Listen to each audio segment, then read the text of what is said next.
All right, we are live. It is the September 2022 edition of the QA for Guns and Tactics. Thank you guys very much for joining me and spending a few minutes of your day either watching live or kind of hanging out afterwards with the live stream, kind of the rebroadcast where we answer your questions. So appreciate it, guys. If you want to see your question on the show, the best way is to email us. That was my monitor, amateur hour over here. Anyways, the best way to see your question on the show, if you're not watching live, obviously, is to email us at the email address shown below. That is the QA at gunsandtactics.com. My name is Dave Tim. Again, thank you guys very much for being here. I do appreciate it.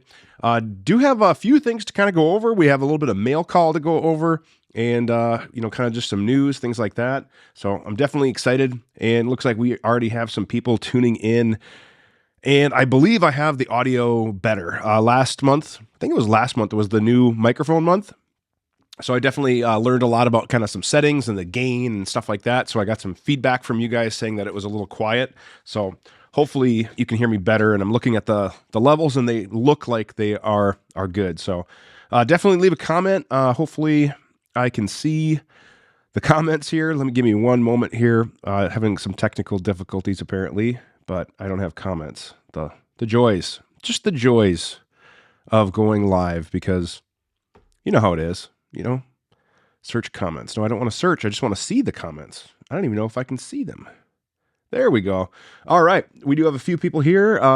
We have Eric checking in, Don Miller. Hello to you. Sound is good. That's good. Color is a little green. I don't know. Shouldn't be. So I don't know if I have the white balance anyways. Matthew checking out, what are the torque specs do you use for the EPS carry on the 43X? I would have to check the torque chart, but basically I believe they are metric 3 or 4 screws. And then usually I just have a chart that kind of gives me the conversion. Now metric, most of them are in Newton, whatever the metric torque equivalent is, meters or whatever. And then there's a little conversion to convert it to inch pounds. But most of those I do generally, I want to say around 12 inch pounds. So yeah, DTOM American, what's up? Hey, good to see you. Everybody else is saying sound is good. Manny Talk Shooting, sound is crispy good. Well, I like that. And then at Matthew, Don is replying, it's the same as the 507K. And yes, it is the same footprint as the 507K. And like I said, you will have to shorten those, this is the same screws, but you will have to shorten those screws. So that's one thing. When I got the EPS carry, the longer screws that came in the package to use it direct on my 43X, I did have to shorten those screws. And again, I should start taking notes, because I'll put a link in the description if you guys are watching this after the fact. I do have a video on how to shorten screws, because a lot of people ask, like, how do you shorten those screws? So let me just grab a pen. Give me one sec. Anything else that comes up. So guys, if you want to support the channel, the best way is through our Patreon network. Obviously, our Patreon network is kind of, slow, easy going right now. But if you are watching this and want to give a super chat or super thanks on YouTube, that would be awesome. Every little support does help. And, it all helps support the channel. So I really would appreciate it if you guys like the content, find this helpful, and you want to support the channel. Every little thing is generally appreciated. All right, I think we're caught up on comments. Before we get into questions, mail call. I got to be really careful about what I show because YouTube's community standards, but I got some frames in that I'm really excited to check out. They are like G pattern frames, and I don't know if I'm allowed to show them because, it's YouTube. But these I got. A lot of people have been watching my Prodigy 1911 DS video, and I'm ready to do an update. I made some progress, and then I kind of had a little bit of a setback, but I got connected with Checkmate, and they posted a video how they were having really good luck with their new 2011 style magazines that they will be coming out with. So Checkmate is no stranger to the magazine industry. They OEM magazines for a lot of people. And they're coming out with their own 2011 style magazines. And they sent some 17 rounders for me to check out. They'll also have some 20 rounders, the 140 length in production soon that they're going to send out for me to review. But I got a few of these, so I'm going to be trying these with my Staccato and my Prodigy DS. So I'm excited to check these out. The Checkmate magazines look good. Look good so far. So I got a few of those. Also, my favorite magazine came. This is UN 12. UN12 is available at un12.com. You can get it through Rainier, but this is a great magazine. The quality of production on this, the print quality, the articles, I mean, I've written for them in the past, but the photographs, everything like this is just awesome. So I'm really looking forward to checking this out. I do have another trip coming up this week, and I'll be definitely looking forward to some reading material thanks to UN12 magazine. You can check it out just by searching for UN12. And it's a really good, high-quality firearms magazine. One other thing, we did get some patches just in time for Triggrcon, and if you guys are going to Triggrcon, make sure you look me up. And I did get these. Let me get right back to that question here in a second, but I wanted to show you guys the patches. So those of you guys that know, I have a long-standing joke about being an internet range safety officer, so I did get some patches made. So if you guys want one, we'll figure out a way. Either we'll sell them or we'll give some away or whatever. But some of it's going to be I'm going to call people out on their dumb comments, and then basically going to basically say, hey, internet range safety officer, got a patch for you. And then the other one is one that I was really excited to make, and this is the Guns and Tactics, not for operators who operate operationally. Now this one turned out a little bit smaller than I had hoped, but it's still a nice small patch, about 3 inches wide, and it kind of gives me that G.I. Joe kind of mock of the logo. So definitely a couple of jokes that have been long-running jokes on the show and on the channel. We've got some patches made. So finally, literally just got these in a couple days ago. I was out of town. So just to give you guys a quick update, it has been like super crazy for me. I just got back. If you guys follow our Facebook, which you should anyways, Facebook, Instagram, our shorts, stuff like that. I just got back. Honda reached out to me and I did another video with their new Pioneer model. Just got back from Montana. And then over the weekend, I actually attended a class as a student with Chuck Pressburg and Scott Jedlinski, Press Check Consulting and Modern Samurai Project. It was a joint class, their first joint class. It was a handgun 2-day class down in Iowa. Got to hang out with some really good dudes, some old friends that I've shot and trained with in the past. And then obviously with Chuck and Scott teaching, they're both, high-level national instructors, good at what they do. And I think it's really, really important to always be a student. And I always, when I teach my classes, I'm an instructor and I get to travel around and teach cops and people and stuff, which I love. But I have this thing about being a master student. And it's actually a quote from the late Neil Peart, if any Rush fans are watching. But what is a master but a master student? And if that's true, then it's on you to basically, continue your education. I'm paraphrasing a little bit because I don't have the exact quote, but I use that quote a lot when I talk about instructor craft philosophy. And I put my money where my mouth is. I still like to attend classes, and I still, when I need sharpening, I want to go to other people, and those dudes are just awesome dudes. So I had a really, really good time. Let's quick check in on comments. Actually, before I do that, let's continue. I'm kind of scatterbrained today. So I had Montana trip, I had the Iowa class, and then this week coming up, the next few weeks, more travel stuff for either teaching classes, family stuff, Triggercon's coming up. Like, it's just going to be kind of crazy. So yeah, it is definitely going to be crazy. All right, let's catch up on comments here. Where's my mouse? Well, the joys. Nothing is working as it should right now. This is great. Well, all right. Literally, my mouse cursor has disappeared and nothing is working. Is it still live even? Give me a thumbs up, somebody, or make a comment or something like that, because I see the preview, I can see the screen, but like literally nothing is working. This is great. I don't even know if I can use an external mouse because I don't know what's going on. This is a joy. I don't want to have to restart the class, not the class, but the live stream.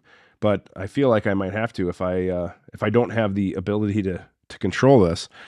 All right, gents, give me 1 sec here. Let me see if I can grab an external mouse or a trackpad or something here. Give me 1 sec. So supposedly this trackpad was paired, but I don't know what's going on. So I appears that I'm live. Oh, Eureka. And as soon as I walk away to go get the trackpad, the mouse comes back. So it must be wanting to connect to a different monitor or something. But let's get caught up on comments. All right. Eric asks, any idea what the checkmates are going to run? I want to say like $60, like $59.99 or something like that. I'm not allowed to say certain things, but take a close look at them. Do they look familiar? That's all I'm about to say. I think you guys can come up with some, just saying. I got to keep certain things, but I want to say they're going to be around $60.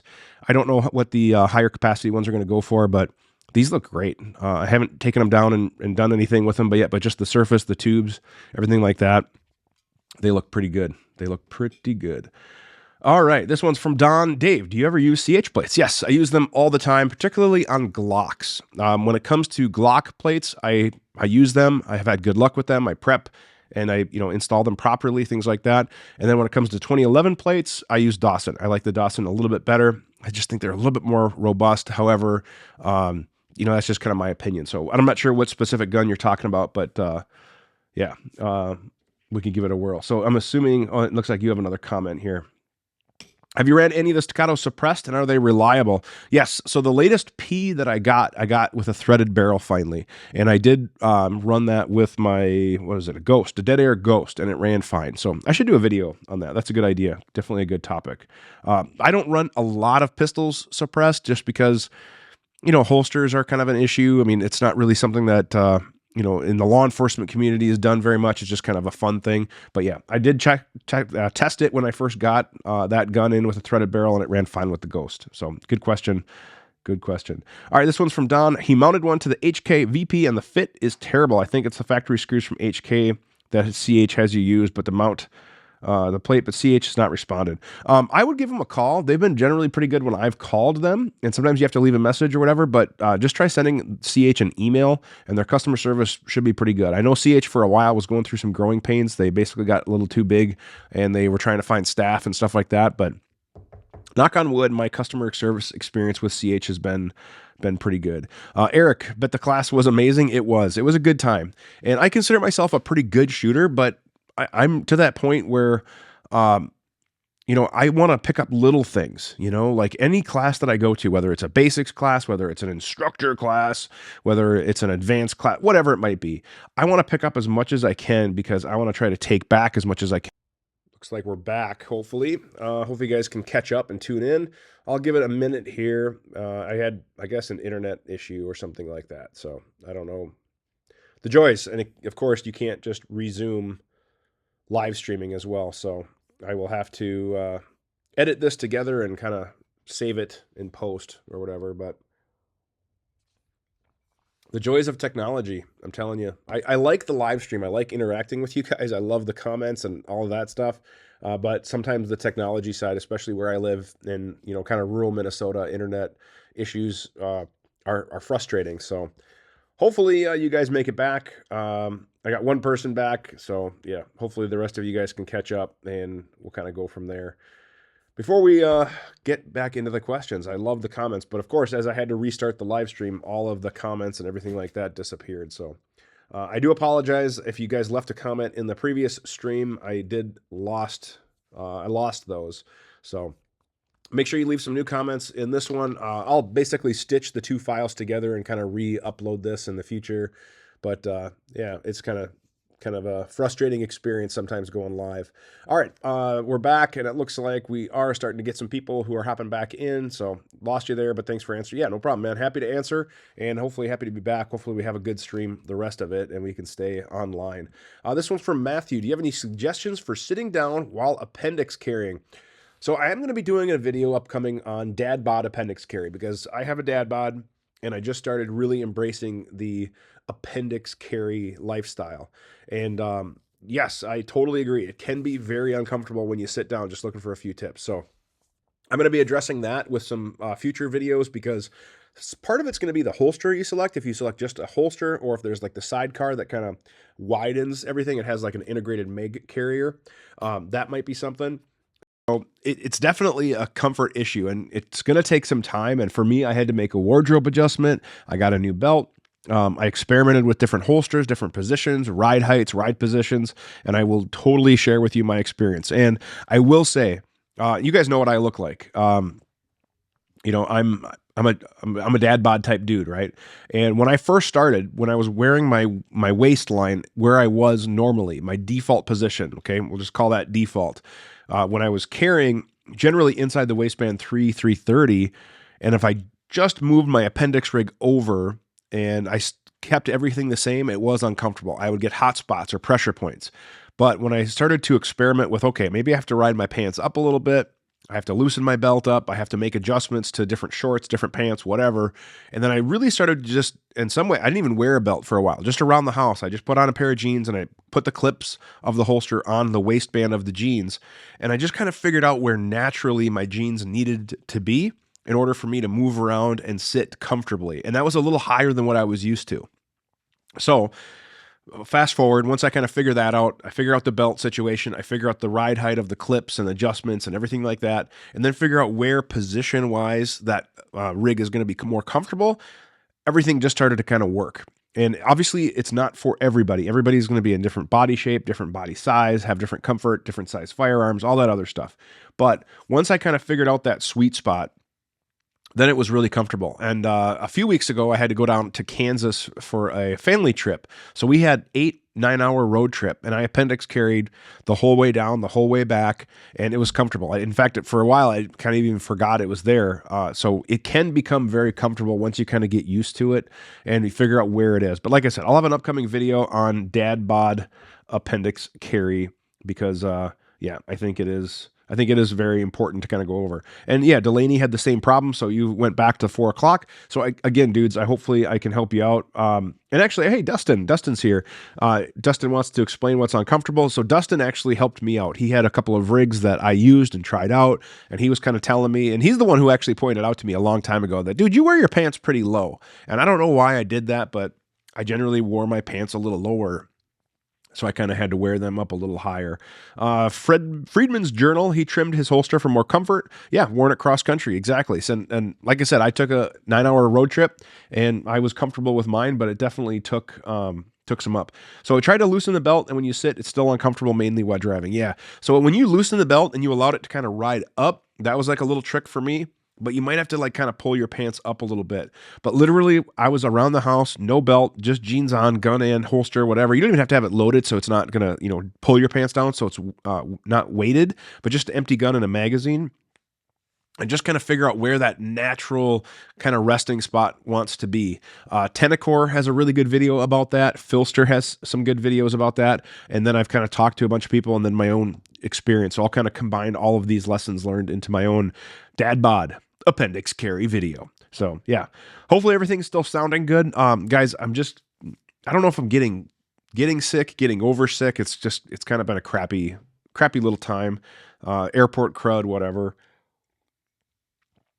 So anyways, it's just the joys of hustle and bustle. So, and then Dustin's kind of adding, is your muzzle end poking you? Is it digging under your belt? Explain what you're feeling. And that's totally right. You have to kind of figure out where it is, whether you might need a wedge, whether you might need to adjust the belt ride height, whether you might need to adjust, the position of the holster or even the rotation of the holster. So, yeah, it's, definitely some good stuff. So we'll talk about some of that here. Delaney, let's see. Delaney comments, it's toughened to loosen your belt when you have the no acid all disease. Yeah. So then we have to figure out, basically where you're at for, riding on your waist and things like that. So the Tenacore belt, I got the Tenacore Zero belt for my carry belt, and I really like it. I'm really, really impressed with it. I was a little apprehensive because it's, basically kind of a minimalist belt, but I'm really happy with it. And then Matthew replies, don't have any issues with the muzzle. It's mainly the grip digging under my ribs, if that makes sense. Yeah. So we might have to figure out kind of cant a little bit, put a wedge to kind of put it out a little, or ride height. So yeah, it'll be good. Hopefully we can help you out with that. So good deal. All right. Comments I think we're caught up on. Let me go ahead and start to hop in on a couple of questions that were emailed. And actually, first things first, do want to give you guys a highlight of a scam alert. If you guys are watching YouTube, you've seen this. They copied our logo to make their own avatar. And it basically says, yeah, thanks, you've won something. Text me at whatever. And they use like this Telegram or some other stupid gram thing or whatever for a free thing. A few people have replied, and then basically the scammer replies, hey, you've won a X, Y, or Z, but you need to pay for shipping and you need to pay for, you know, handling fees or whatever. And of course, you can't just use a credit card. You have to use some stupid thing. So again, if you see comments like this, guys, it is absolutely a scam, okay? Absolutely a scam. Do not fall for it. We try to delete the comments and report them as soon as we can, but if you guys see it, don't be afraid to report that. And several big channels are having these issues. It's not just us. And in some ways, I kind of take it as a compliment. Like, we've gotten on the scammers' radar, so we are growing. But again, don't fall for that at all. Don't fall for that. All right. This one's from Eric. Eric, did you just send me? Is this the right Eric did you just send me the holster, Eric? And were we? Because I don't want to post your last name and all that other stuff, but I just want to make sure it is. Eric took Scott's class the second time for a few weeks, and definitely the little things that need to be tweaked to make us better. For sure, man. For sure. It's all about sharpening edges, So absolutely, it was a good time. And Scott is just such a good dude. Seriously, there are some people in the industry that I would prefer to train with and not prefer to train with, prefer to work with, not prefer to work with, that kind of thing. But Scott is such an amazingly genuine dude. So Modern Samurai Project, I'll give him a mention here. Hey, Eric, good to see you on the live stream then, man. Yes, Scott is, just, if you have the opportunity to train with Scott, I would highly recommend you do so. Here's the downside. His classes sell out super fast, and he's booked, I want to say through 2025, he was saying. So he's an incredibly busy guy. But as his classes start to open up for enrollment, like some of his 24, 25 classes or whatever, if you guys want to do it, you need to hop on and sign up right away. They sell out super fast. He's a very high demand instructor, and rightfully so. He will make you a better shooter. He will point out little things. He gave me tons of little tips, little efficiencies, how to do things sooner. I really, really loved the class. So it was my first time really appendix carrying in a class, and I had some really good success. His 3 and 2 drill, I don't know if you guys are aware of that. You draw, fire 3, and then transition 2 to the head, and 2 seconds is his black belt standards. And with his techniques, I was able to, with my 2011 in an appendix rig, I was able to get like a 180 or whatever. So definitely I made black belt standards on that. I didn't make black belt standards on other things. I think I got like a 108 for my draw fire one, but yeah, he's a good class. I like my class, okay? I'm very proud of my red dot instructor class. I cover different things. I get into more instructor stuff, technical stuff, armorer stuff, but he will definitely make you a better shooter. His is an awesome class, so I still recommend his class to everybody as well. So Eric, we got to figure out a way where I can get you to come in one of my classes to check out. It'd be cool to hang out. You can audit it. You can kind of, do whatever. So I'm going to Vegas in November, I want to say, Vegas area, so maybe we can figure that out. Otherwise, I'll be in Minnesota in April and some other stuff that's kind of coming up. So, all right, let's hop on the questions here. Let's take our first email question, which is, this is from Tyler. Just finished watching your video on Co-Witness on YouTube. I appreciate that. I love that video too. A little Arnold humor, never hurt anybody, right? And I didn't like the built-in rear sight of the Romeo Zero. I felt it was hard to acquire if my dot went out. Now I have a set of high fiber optic sights. I was wondering what your thoughts are on co-witnessing to these. When I present, my sight is almost in the middle of the window. It's very easy to see if the dot goes out. I'm just wondering how to proceed in aligning my dot now. Here's the deal. You sent a picture, and that's awesome, but I can't show pictures of firearms on YouTube live streams. That's a community standards thing. I can't show a firearm on YouTube, so it's not that I'm ignoring your picture, just so you know that. They looked a little high. I like them as low as possible, okay? I want them just tucked out of the way, so if the dot goes out, then I can look for them, or whatever it might be. Or if I can't find the dot, I can quick use them as a crutch to realize, that I'm off alignment or whatever. Particularly maybe if you're doing like offhand, weak hand, whatever stuff where you might need that little extra crutch for alignment. However, I still don't want to use the iron sights when I have a dot. The whole point of the dot is to be able to maintain target focus or threat focus, depending on your context of use of a handgun. So you draw, present, you maintain your focus downrange, you ignore those iron sights. They are just backup sights. That's it. Do not co-witness, do not lollipop, do not align them, do not look for them to find the dot. None of that crap. With your good presentation, you should draw, present out, and the dot will just appear, and you ignore all that stuff. So that's why I like them as low as possible. So hopefully that helps with that. But yeah, if you have any other questions on it, hit me up. Otherwise, some excellent training, whether it's from my class, Scott's class, other really good instructors out there, whatever would help with that. But basically, you want those sights as low, out of the way as possible, so that way they are just there as truly a backup in case you have an electronic failure, that kind of thing. But otherwise, don't bother co-witnessing or any of that kind of stuff. The whole point of your dot is to be speedy and fast and to ignore iron sights. All right, let's take another question. This one is from David. Just stumbled across your 2011 video and exactly what I was looking for, and he's referring to my 2011 beginner's guide, I believe.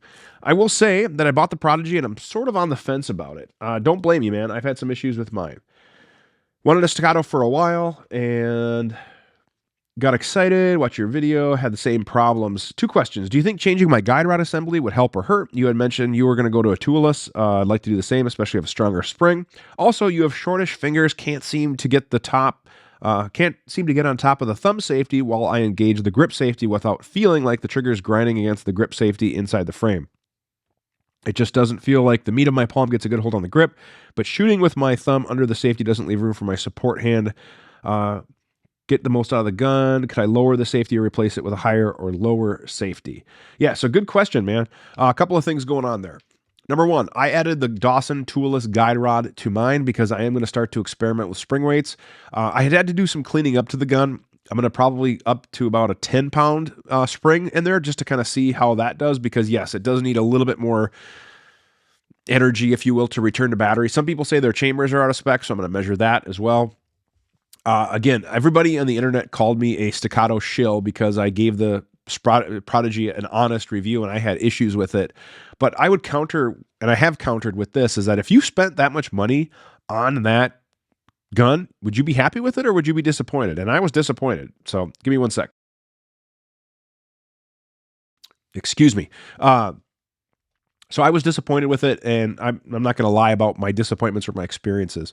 But I do want to see the gun running. I really do want to see a production quality 2011 style gun on the market and available to people.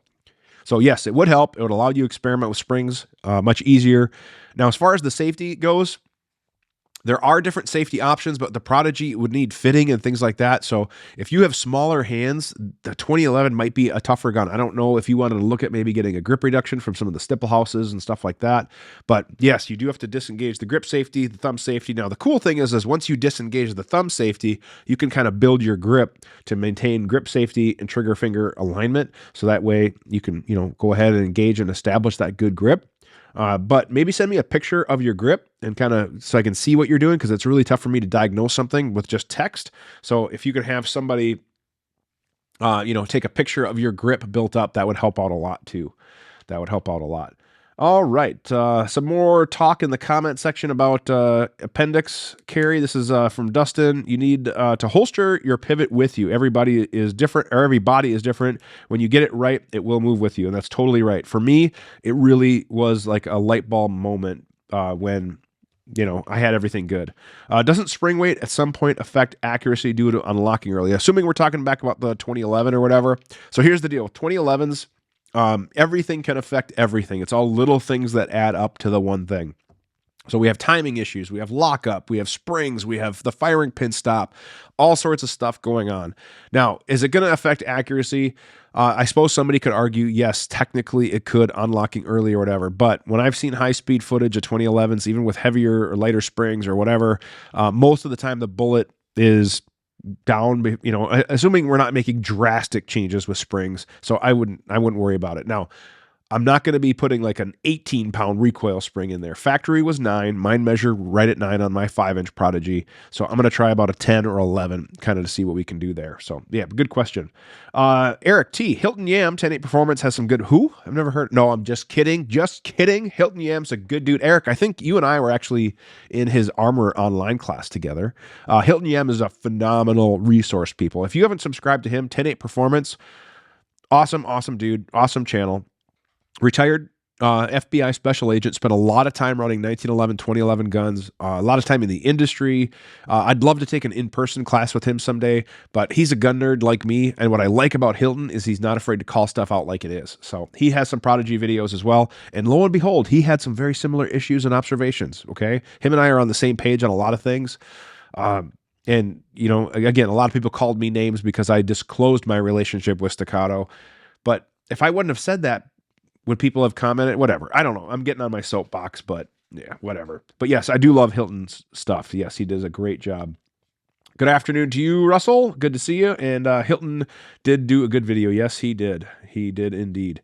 All right, guys. Again, don't be afraid to hit that super chat, super thanks. I would love the support if you guys are liking the content. We're probably going to go till, I don't know, till we get through the questions, and we'll see how the comment section is, and we'll go from there. Oh, and Eric, you posted your fastest was a 169. That's a smoking 3 and 2 drill, man. That is smoking. From a duty rig, I suppose. All right, I think I'm caught up on comments. Let's answer a few more questions. Where were we? All right, this is from Chad. I just started using JB bore paste as part of my rifle deep clean process. I kind of like that. Rifle deep clean process. Sorry. All right, get back to the question.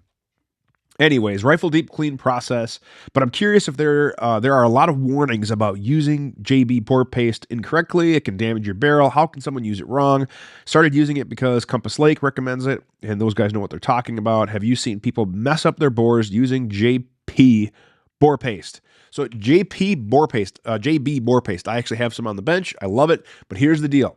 It is an abrasive, okay? So it's a polishing compound. Basically, after you clean, you can use Croil, you can use other cleaning things, and then you use this bore paste to basically kind of polish and finish cleaning. It's almost like toothpaste with a toothbrush on your teeth. You'd be surprised how abrasive toothpaste really is. It used to have crushed up pearls in it, I believe was the abrasive component. Now they're using all sorts of different stuff.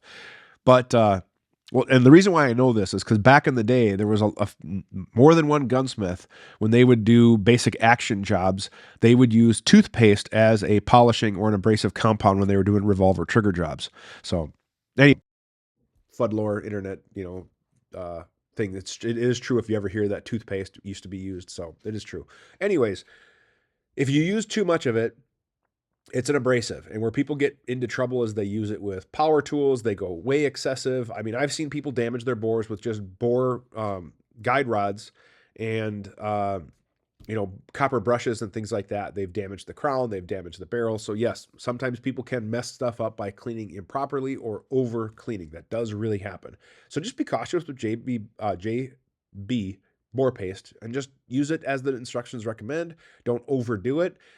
I think a lot of people spend way too much time cleaning. I'm guilty of not cleaning my guns, but you know what? I get it. It takes time.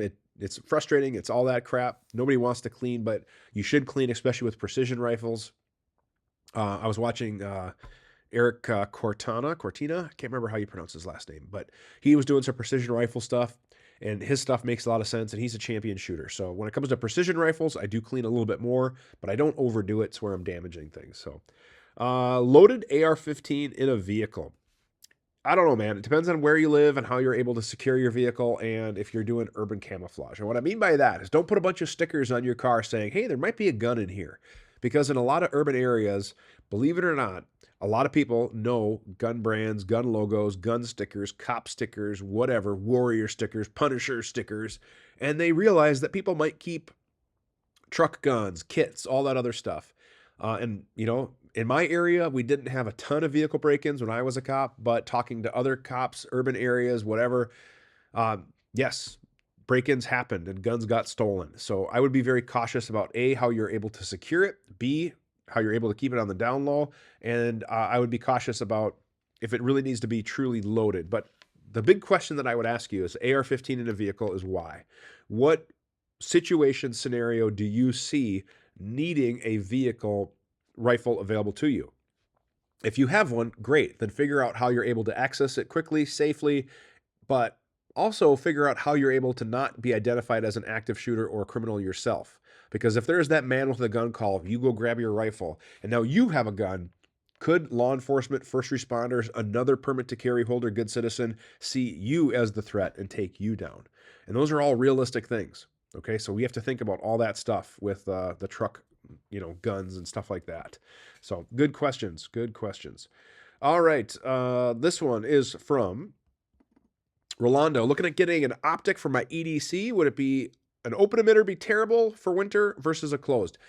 I really do like closed emitters. The EPS stuff from Holosun, I think, is going to become my favorite new closed emitter. Just because when you're carrying on your body, lint, skin, all sorts of gunk and dirt is easy to compound on the optic, and having a closed emitter really makes that easier to clean up, things like that. So I'll have some videos upcoming on the EPS once I get a little bit more range time. But if you can get a closed emitter for a carry gun against your body, I would recommend it. Now, for a duty gun where it's outside in the holster, you have a hood, you have a protective shroud, things like that, the open emitter works just fine. So, yeah, good question. Hey, Neil Posner, good to check in with you. Do you have any knowledge, hands-on, of the Triarc long guns? So, yes, I have used one of their AR-15s. I actually have a Triarc barrel in one of my other guns, and that's fine. I think they are using, I can't remember the exact trademark name of the barrel rifling technology, but their barrels are pretty solid. Now, I know Triarc was kind of going through some issues. I'm not sure if it's structure or whatever, but I know there was a little issues or whatever going on with like back orders and status and stuff like that. But Triarc makes 2011 style pistols. They make ARs. They sponsor a few different trainers and stuff. And generally they make high-end stuff. I used to know who was making their receiver sets.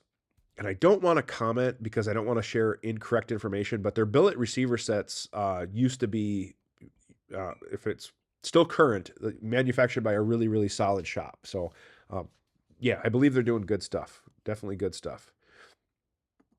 All right, and you were looking at the EPS, but your iron sights might be too tall. Yes, so that's the cool part. Like, and again, I don't know what gun you're referring to, but like for me on the Glock, I can use standard height sights, which is great. Eric, totally agree. Easiest benefit is how easy it is to clean the lens. Absolutely. And AR-15 versus pistol chassis with a brace. Yep, again, good questions, realistic, scenarios. You have to kind of figure that out. This one's from Delaney. Use an ultrasonic cleaning machine and only use patches to clean my guns and customer guns to avoid too much wear, then use brushes after build up copper. Yep, yeah. Ultrasonic cleaners are awesome. I absolutely love mine. All right, I believe we were on question 4. I think we got some questions from Kevin coming up here. When teaching within driving distance, no airport, what equipment do you bring to...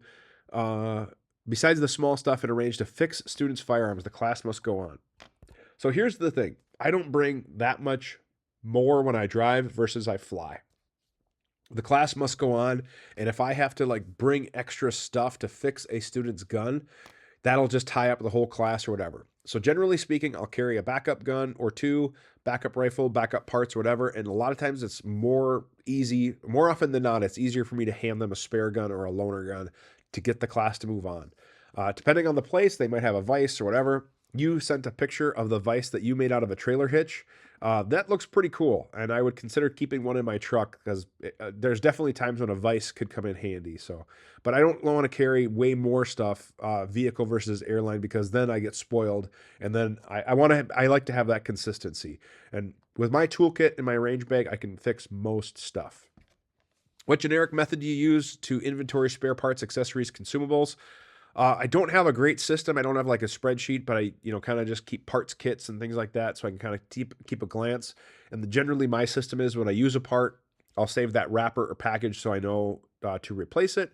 How are professional relationships handled when other parties don't play nice with others or the agencies bully local businesses? Usually you have to part ways a lot of times with some of that stuff. That's probably a whole nother topic. Do you have a no reloads or factory loads only policy for your classes? I don't, but I often caveat that with a risk, because I'll have people ask like, hey, can I shoot reloads? And I'll be like, hey, you can, but it's your gun. And keep in mind, there are risks. I've seen good reloads, I've seen bad. Now, the reality is, if a guy shows up with good quality reloads and he never tells me, I'll never know the wiser. But I generally do recommend quality ammunition, because the last thing I want to see people show up to a class is having crappy ammunition and then having a crappy experience. What are some things that can be done to weed out those incompetent and unethical instructors, especially those that are government instructors on the Brady list? The Brady list, for those of you guys that don't know, is basically a list of cops, usually, who have been found to be unreliable as a witness. So they've lied, they've gotten in trouble, excuse me, uh, to where they are no longer a reliable witness. Now, sometimes that has consequences for other parts of their profession or their career or whatever. So those lists generally aren't as publicly available, so it might kind of depend in your region or whatever. But the reality is, reputations travel quickly, and I don't know. I've known some instructors who have gone through some things, but they're still good instructors. They still are passionate about it, but they're willing to own their mistakes. So can you still learn from them? You have to ask yourself that.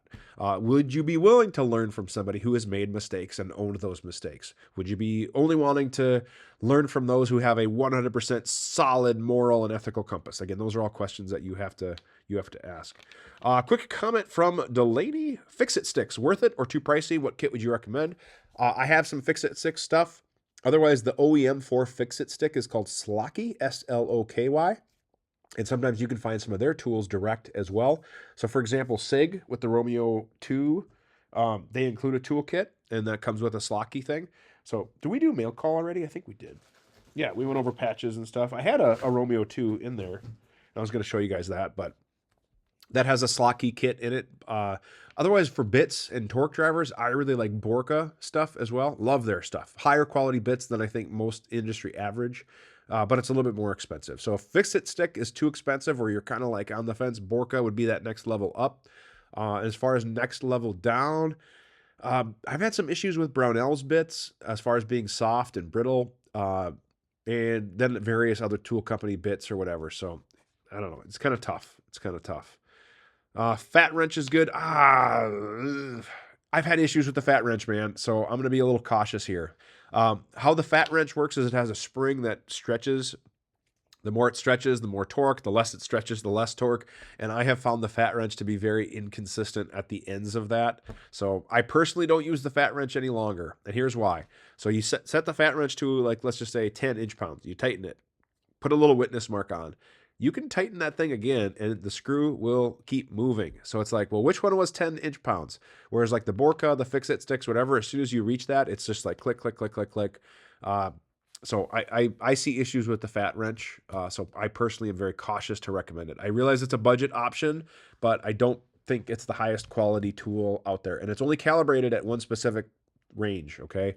And I believe last time I checked, it was like plus or minus 6% or something like that, whereas a good quality tool is a little less. But yeah, okay, digital fat wrench. There we go. Fair enough, boys. All right, the digital I think might be a little better. Since I had kind of a meh experience with the fat wrench, I haven't really tried the digital fat wrench, but I might give it a try again. All right, this one's from Pistol Pete. Why does it seem like the default for CCW is striker fired when there are many good hammer fired pistols for carry? Well, because striker fired guns are almost in some ways the perfect trifecta. They're cheap, they're reliable, and they're accurate. And really, what more can we ask for in a carry firearm? And I say cheap, I'm not saying like cheap quality, but I'm saying inexpensive. You can get a Glock for 500 some bucks. That's pretty good. They're high quality, they're accurate, they're dependable. Easy. Now, a hammer-fired gun for a carry gun, some people don't like the beaver tail or the hammer for comfort, things like that. Additionally, when you're drawing a hammer-fired gun, you have to kind of make sure you come in at an angle a little bit so you don't hit that beaver tail. Whereas a striker-fired gun, you can be a little bit more forgiving and coming in straight up and down. So, yeah, that's a good question. But, oh, geez, Louise. I am not your daddy. But that reminds me of that Arnold sketch I did in the Co-Witness, the Arnold Schwarzenegger from Kindergarten Cop. Who is your daddy and what does he do? And then it kind of goes from there. So that was kind of funny. Good to hear from you, Greg. Thanks for checking in. Delaney, small bits for optics torquing seem to break often. Would pay more. Then yes, check out the Borka or the Fix-It sticks. The Borka ones are awesome. The Borka ones are awesome. This one's from Scott. What's your favorite 5.56 load for home property defense? Is it any of this stuff? I'm also considering 77 grain. My favorite is either 62 grain tack bonded from Federal or 75 grain gold dot for like SBRs. The thing with the 75 grain gold dot, if you spin it a little too fast, like out of an 18-inch barrel, it's not as good that you can have some separation. That SBR, that round was kind of designed more for SBRs, that 75 grain gold dot, but a good all-around round is a 62 grain gold dot, or I'm sorry, 62 grain bonded. Otherwise, take a look at what the FBI protocol recommends, because obviously with a rifle, we have to be aware of over penetration issues, things like that. So those are my favorites. Those were my favorites. Yeah, and then it got a couple people. You prefer the CZ P01? Yeah, awesome. CZs are awesome guns. I have a soft spot. I want to get a, I think it's called the TSG, the green one. You know, like I love neon green, that you guys know me, hence the microphone and everything else. So if I can find a good deal on that CZ with the green grips and everything like that, I really want one. Yeah, you prefer striker? No worries, man. No worries. All right. Let's see here. This one is from John. Hey, Dave, will you be reviewing the new 277 Fury? Maybe if somebody wants to send me one, but I'm so far, I have like boxes of stuff I got to make videos on and check out that it's not on the list right now. I'll tell you that, but you never know. You never know. All right, let's hop back into questions. Got a couple more here from Kevin. When gun companies act in bad faith towards normal people with post-2020 gun repairs, what are some resourceful options to have the guns fixed? And then a follow-up is, when a dishonest company fails to even try to repair the gun, is it better to hold back that information or let them know they are caught in a lie?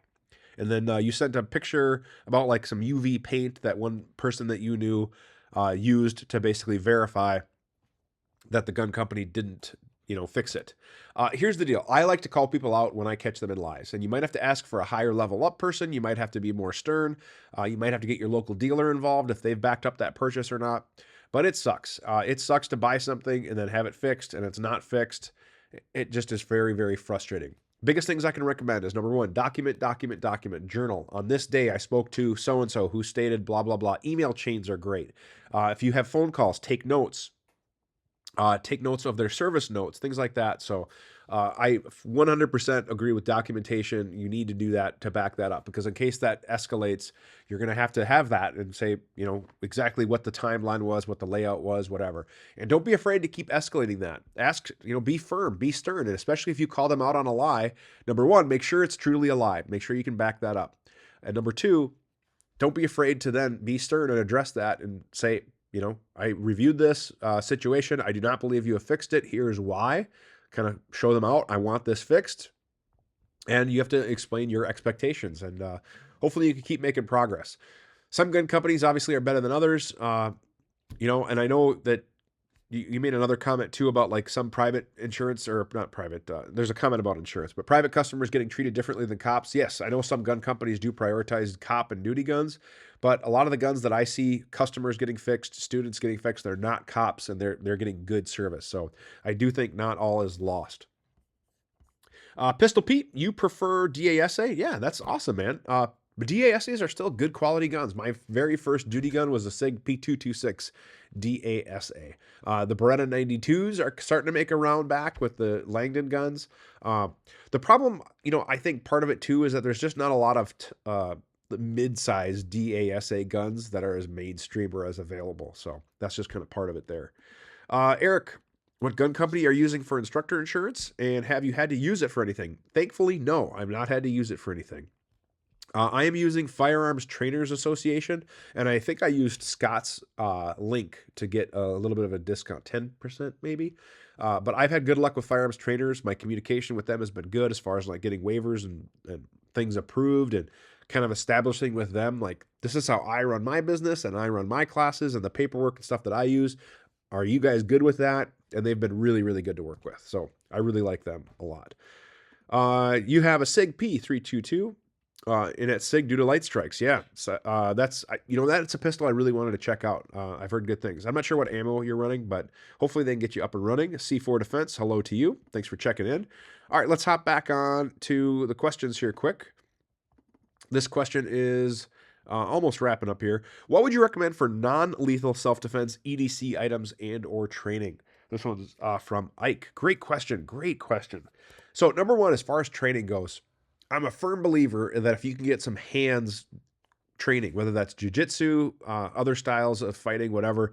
But the reality is, so many dudes that I respect, and even the training that I've done in law enforcement that has kind of trended towards jujitsu techniques have been so much more effective than some of the other techniques that we were taught previously, or I even taught previously, because I was a use of force instructor. I'm a firm believer if you can learn jujitsu based stuff that I don't think you'd ever regret it. Wrestling, ground fighting, things like that. Those are all good quality skills to have in a situation because most every tussle that I've had usually goes to the ground. And that's where jujitsu or wrestling style things, really, really come in handy. So that would be excellent. As far as other stuff, pepper spray, there's no free lunch, right? So pepper spray has the likelihood of affecting you, but you can also apply it to multiple people. So if you had two attackers, you could spray both of them. A taser, for example, the downside is generally most tasers, it's good for one person, and if you miss, you'd have to swap cartridges really quick, and that might not be an option, but they are effective. And taser is generally a pretty pro citizen carry that if you use the taser, turn it on, set it down, run away, they'll replace it for you with the police report. So taser is a good option as well, but again, there's no free lunch with any of this stuff. Honestly, one of the best things that people can carry and should carry for their EDC is a flashlight. Sometimes confronting someone with a very strong illumination source, it has such an effect. Even as a police officer or whatever, as soon as people see that, it's kind of like the deer in the headlights. But basically, then they know that they are seen, they are identifiable, they are confronted. And then what's also nice is that you can hide behind that wall of light. So either you can create distance, you could grab your communication device, you could grab a tool to protect yourself and start to prep, as well as hopefully disorient them a little bit by losing their night vision, things like that. So if a flashlight is not part of your EDC, it definitely should be. And I can do a video on kind of some EDC flashlights coming up. So great question, Ike. Before we get to more comments and other things, I do want to give a shout out to Triggrcon. Please, please, please consider attending Triggrcon if you're in kind of that Midwest area. Triggrcon's coming up October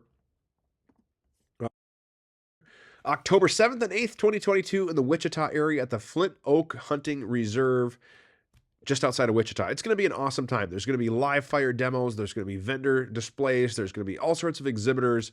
Triggrcon is the coolest gun show that you'll probably ever attend as a consumer. It's a lot of cool stuff. And as of right now, there's over 70 exhibitors going on.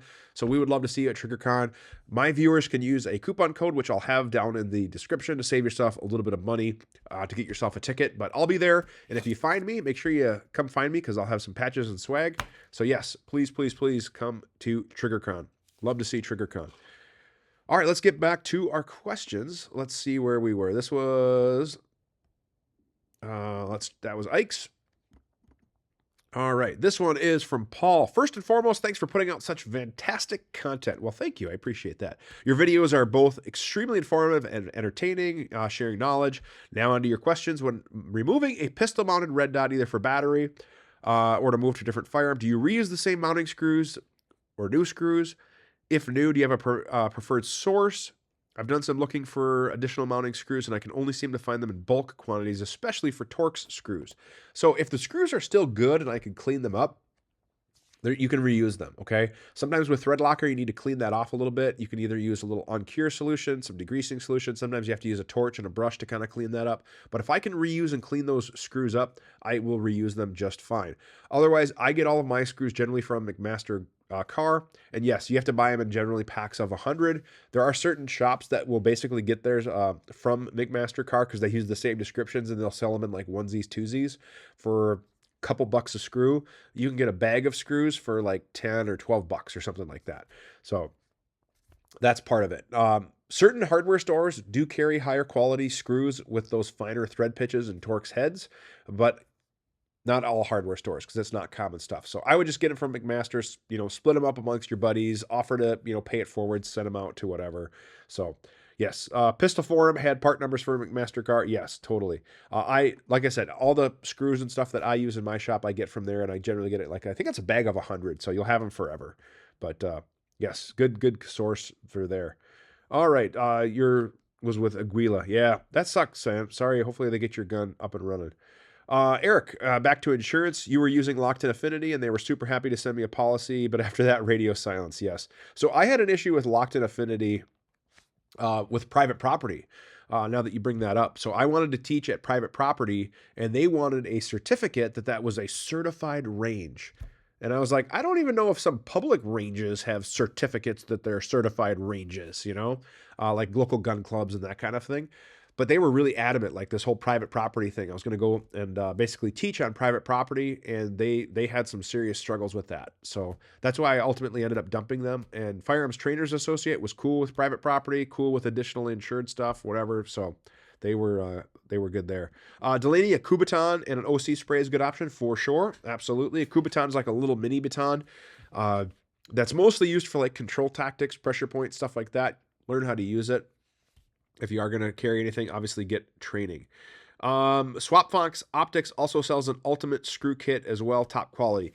I have yet to check that out, so I would be interested in checking it out, but I'll be up front. I've seen Swamp Fox Optics kind of poop the bed at classes, so I'm a little on the fence with their actual optics. So hopefully they're still using quality screws and stuff like that. So that's a good source there. All right, let's see where we were on questions. Let's see. We already answered this one from Paul. Last email question, I believe, is going to be this one. All right, let's try to get number 10 to load if I can. And, of course, technical difficulties. There we go. Oh, it was Paul. Okay, so that was the last one. All right, so we already went over Triggrcon. We went over everything else. Eric kind of hopped back in with, I have a contact. I have to contact them soon and add a PD that I'm teaching. Yeah, hopefully it won't be an issue. Just get it additionally insured, things like that.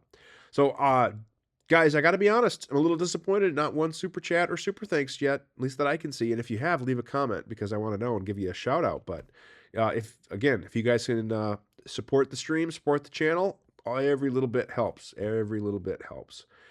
I think that's about going to wrap it up. We're probably caught up on comments.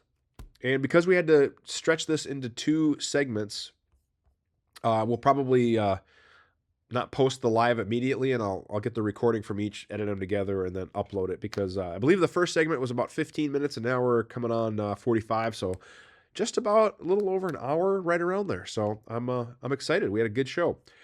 All right, before we give away our prize, here are the rules for the QA while I pull up the random number generator.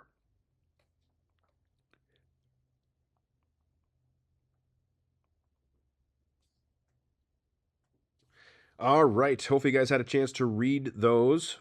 Oh my gosh. Seriously, we're going to start asking about hot dogs. Not gun related, but is a hot dog a sandwich? That is a good question. I would consider sausages, hot dogs, bratwursts. I don't think they're sandwiches. I really don't. I don't. So, see, this is what I'm talking about. Got 2 super chats.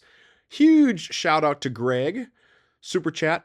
$5. I appreciate it. And also from Freedman's Journal, bring a class to South Florida. Heck yeah. Well, okay. If we're going to do South Florida, I have 2 conditions. Number 1, it has to be in the dead but cold 20 below weather winter of Minnesota so I can get out and go somewhere nice and warm. And number 2, I need fruity tropical drinks after class. Those are my 2 conditions, but let's make it happen. So yeah, shoot me an email. We'll see if we can get something going. But yes, South Florida, let's do it. Thank you guys very much for the super chats. I really appreciate it. Seriously, every little bit helps. Oh boy, the sandwich debate continues while we develop the prize. Now we have C4 Defense. Hot dogs are 100. Okay, you got to explain. Why are they a sandwich? Because it's meat within a bun? Is that the criteria? If anything truly is a sandwich, if it has meat contained by bread, then yeah, I don't know what it is. Eric with the super slam from downtown, $10 super chat. Thank you very much. I appreciate it, Eric. $10. That's awesome. I appreciate it. You guys are buying my coffee and lunch today. I super appreciate all the super chat. Eric, I feel like I just sent you money for that holster, and now you're spending me money. That's I feel bad, man. And you sent me a patch too. I appreciate it. Thanks, man. I appreciate that. All right, 2 hot dogs split and laid on pieces of bread as a sandwich. Oh boy. I often started I was talking about starting a cooking channel with griddle stuff, and I have a really good hot dog recipe that'll literally blow your mind. The best hot dogs you've ever had. Dustin, if you're still here, you can attest to grown-up hot dogs. And then Chad, I saw you made a comment. Generally, we start 2 p.m. Central. So we've been going on for just about an hour just to kind of get you caught up. All right, let's do our random number generator. Our random number is number 4, if you guys can see that, if it'll focus. Number 4, which question number 4 was, who was the question number 4? That was Kevin, was question number 4. So Kevin, we'll get connected and we'll get you a prize, and I will be up front. I don't know who this month's sponsor is. We had some communication issues with a previous sponsor. We had a new sponsor potentially reach out, but we weren't able to lock anything down. So I don't know, but I'll get you something and I'll hook you up. Now, speaking of Kevin, I got to give a shout out to you because you sent me a couple of tools, and they're in my range bag on my belt. But I really do appreciate that. He basically modified a screwdriver for a sight adjustment, and I drilled a hole in it, put a lanyard on it, and kept it on my belt. I actually used it all at class this last weekend. So, Kevin, seriously, thank you for the tools. I really do appreciate that. They really have come in handy, so I love it. Delaney, awesome with the super chat. Thank you so much. I really appreciate that, man. This is going to be like the record super chat. I think we are up to like record territory. So I love it. Thank you so much. I really appreciate the support. It means a lot to me, guys. And just think, we're at 93,000 subscribers. If every one of you subscribers gave me $1 a month, I'd be a millionaire in a year. And then I could like do some epic videos. We would just blow it up. But I realize that's not going to happen. But every little support really does help now that I'm doing this full time. So I really, really do appreciate the super chats, and thanks, guys, and the Patreon supporters. It really does mean a lot to me. And I'm not just saying that to get you guys excited or whatever, but I really, really do appreciate this. Oh boy. Oh boy.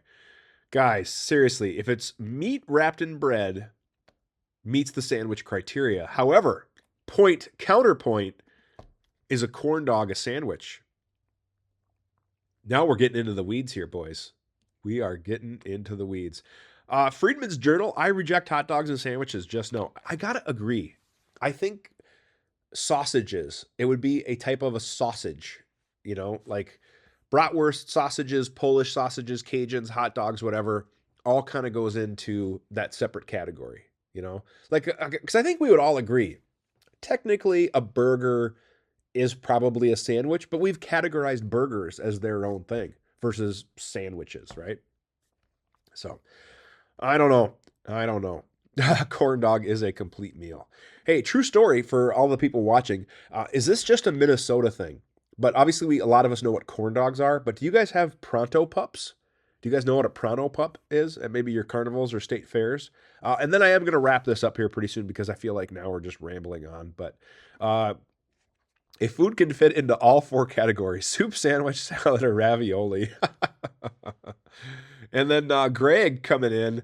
A hot dog is a sandwich, but you must reject that reality. Why? Well, okay, fair enough.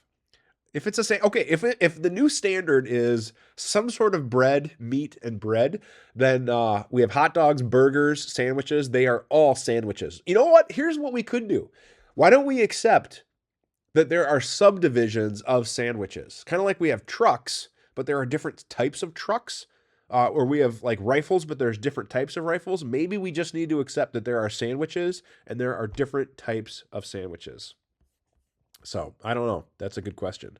But yes, you sure opened a can of worms here. Yes. So Chad, you don't have pronto pups. Here's what a pronto pup is. And I don't know if it's just a Minnesota thing, but it's like a corn dog, but instead of like a cornmeal based batter, they use pancake batter. So it's pancake batter. You dip the hot dog, you fry it. It's still on a stick. They're pretty good, but they're different. I still like a traditional corn dog, especially like a fair or a carnival one, where like they're mixing the batter up fresh and you can see the corn and stuff. And like, those are solid. Like, especially when it comes just out of the fryer. Like, it's tough to beat a solid corn dog.